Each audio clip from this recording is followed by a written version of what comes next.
Hey everyone, thank you so much for joining us for another episode of Adam Interviews, where we are talking with folks around here who are doing things of note. I'm going to introduce you to the two people I'm going to be interviewing, but first I want to let you know where I am. I am on stage at the West Her Auditorium Theater.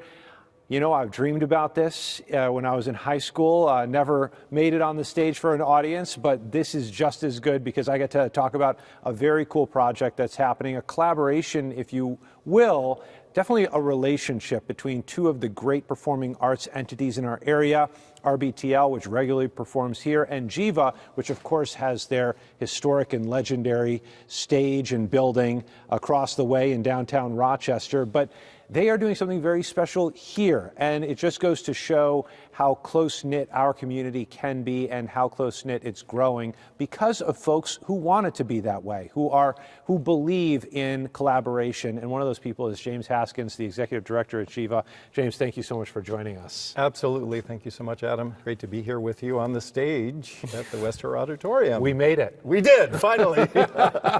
Last time we talked, though, you and I were on stage at Geva, which is really your stage. So why don't you talk about why we are here? Absolutely. So we had a little bit of a need with the build of our set for Barefoot in the Park, which is our upcoming production at Geva, which we have to load in the set next week. We had some unexpected improvements that we needed to make to our scene shop space, and so we were unable to work in that space. We started to reach out to colleagues in the city to see if someone might have a space that we could use that would be large enough to accommodate our needs. I reached out to Arnie Rothschild, the CEO and board chair of RBTL, and at first they thought, I'm not sure that we have the space, but then Linda and Arnie got creative and they said, well, could you do it on our stage? We don't have anything in production right now, and this gives us the space that we need to spread out our set so that we can complete the build here before we have to take it over to Geva to load in. So it was really a very generous offer on their part, a great partnership that we're developing with RBTL. You know, I've been in town for about 2 years now, and just the opportunity to kind of get to know Arnie better and build that relationship has been very exciting for us. That is wonderful. And by the way, he mentioned Linda Glosser with RBTL. We're going to talk to her in a minute. You sometimes hear in towns you have the performing arts groups, and they kind of do their own thing. They live in a silo, if you will. I've heard that at least back in the day, that was kind of the case with RBTL and Geva. So is this kind of a new era for the two? I mean, could this, you know, could we be, no pun intended, building something new between the two organizations? Yeah, we'll see. I mean, this could be the start of something bigger. We'll see. Arnie and I will continue our conversations, but we're both of a mind that, you know, if we work together, if we collaborate, people coming into the city to enjoy theater, whether here or at Geva, it's good for all of us. It's good for everyone. Arnie always talks about the fact that when people come into the city driving down Clinton Avenue, they see our sign, they see our theater when they're coming here, you know, and so we really like to celebrate what it is that we can do together as a community. And we look for partnerships and collaborations, not just locally, but also nationally. You know, we're in a position right now in the performing arts. We're having those opportunities to ensure sustainability, to also give productions longer lives, I think is really beneficial to all. So love the local collaboration, and we're also, you know, looking at potential for national collaborations as well. It's so interesting. I never thought about the locations, but how West Her Auditorium Theater and Geva kind of serve as sentinels for the city. They were the first things you see coming in from the east or coming in from the south. So really cool. I think I told James that one of the first plays I ever did was Barefoot in the Park, a Neil Simon play.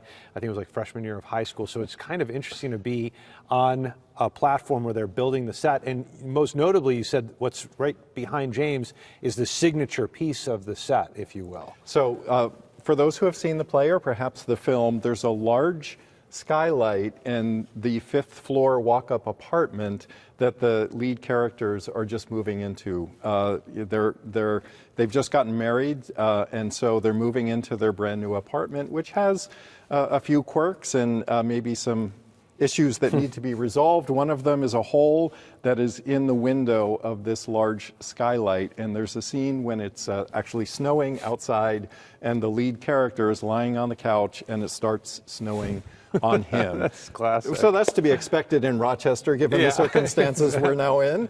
But yeah, this is definitely a signature part of the set. It'll be fascinating. You know, we've got all bits and pieces of it around us, and it's going to be fascinating to see how it all comes together. I actually saw a model of the whole set on our first day of rehearsal on Tuesday. Okay. So it's really exciting to kind of see it in miniature form and now see the bits and pieces that will all come together for a full set. It's truly amazing. And you know, you don't really have, correct me if I'm wrong, you know 100 times more than I, but a lot of theater companies don't necessarily build their own sets like this. It seems pretty original and a big task for Geva. It is. I mean, so we, for the most part, we produce all of our own work, which means that we build all our own sets, we build all our own costumes, props, all of it. We rehearse for 4 weeks before we bring a production to stage. But there are, at RBTL, obviously, with the shows that are coming in, their sets come in on trucks. They get unloaded and then they start performing that night on some occasions. Really? That's incredible, because some of those sets are so elaborate. Yeah. Well, they've got it down to a science, right? Yeah. I mean, they know what they're doing. But even other nonprofit theaters, they do outsource their scene shop builds to commercial builds. But we're also looking into the possibility of building for other nonprofit organizations. You know, if you have to put a set in a truck, it doesn't matter if you're then driving it 2 miles or you're driving it 100 miles. You know, we could build for a theater company in Pennsylvania, get the set in the truck, take it down, unload it, and so that's one of the ideas that we're currently germinating on. We're actually we are building the sets for the new Classics company here in Rochester, so that's another sort of relationship that we're developing for productions of The Seagull and The Cherry Orchard. Yeah, I was actually just interviewing Mark Cuddy, who is a a very important member of Geva. He came back to town after a stint in Cleveland, not retired as he thought he'd be, and he is doing The Seagull, Chekhov plays over at Muck, and I didn't know that there was that type of relationship there. So this is interesting. It's just a new age, and you mentioned something. I always remember a restaurateur I was talking to. I had asked a question, "Oh, this guy's moving next door. What do you think?" He goes, "We love it." Yeah.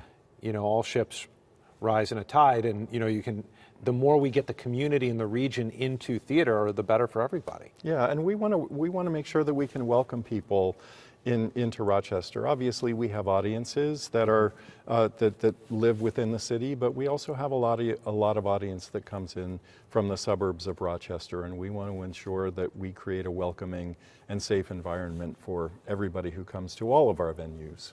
All right, walk me through a perfect night. Someone gets Geva tickets. Let's say on a Saturday night, and they say, you know, we've got nothing planned after noon, and the play isn't until what's normal?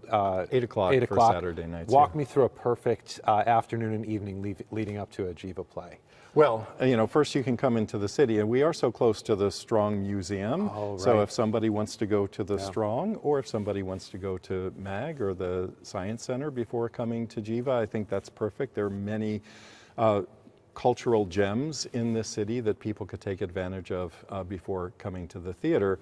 And then we would encourage people to dine. We have a kitchen at Geva, so people can come and dine with us. Oh, full meals? So you can actually have a dinner? Yeah, okay, very nice. Yeah, full meals at Geva, but we also have some great restaurants right around us with Native across the street, Vesper, which it tends to be one of my favorites, around the corner, Branca, Patron Saint. There's a lot of extraordinary restaurants right nearby. So we hope that people would take in the opportunity to have a meal before coming to see us. And then, you know, we provide parking, secure parking in our back lot for patrons when they come to Geva. They come pick up their tickets.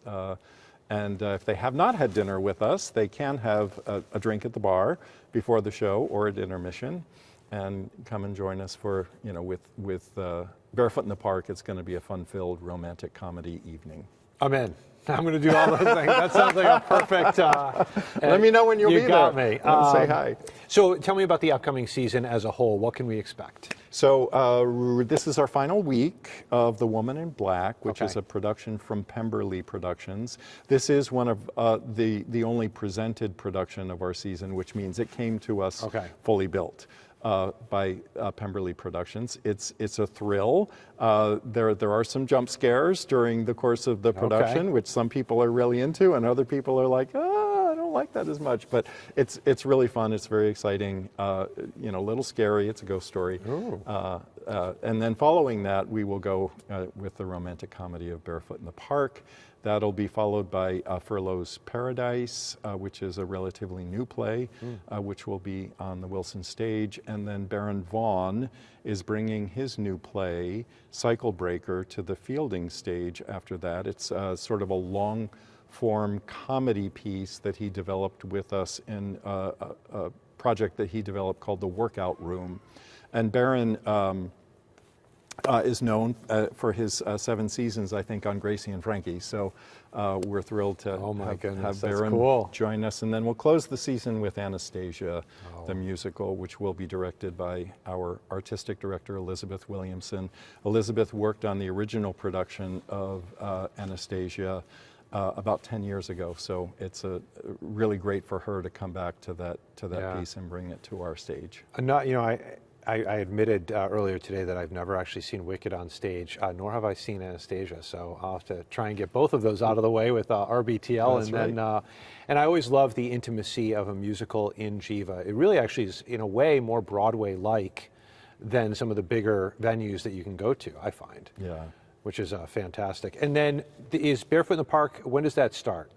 February 24th, I believe, is our first preview, Yeah. which will then lead to opening night the following Saturday. Yeah, I can't recommend that enough. And for those who want to buy tickets, you can go online, buy them individually. Do you offer season passes? We do have season passes. And we're really promoting right now our Flex passes, our Flex passes, so people can buy multiple tickets, but they aren't fixed. You don't have to determine what day or date, what time you want to attend. You can go ahead and buy the Flex tickets and then make your reservations later. Very good. Yep. James Haskins, the executive director over at Geva Theater, one of my favorite places on planet Earth.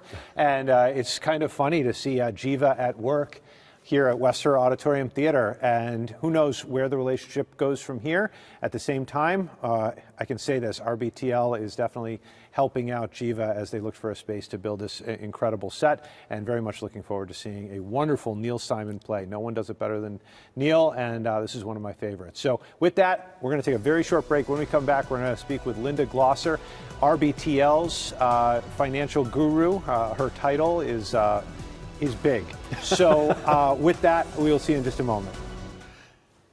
Get the Rochester First streaming app today for everything you love from News 8 On Demand, plus exclusive shows you won't see anywhere else. Search ROC and download for free on Roku, Amazon Fire, and Apple TV.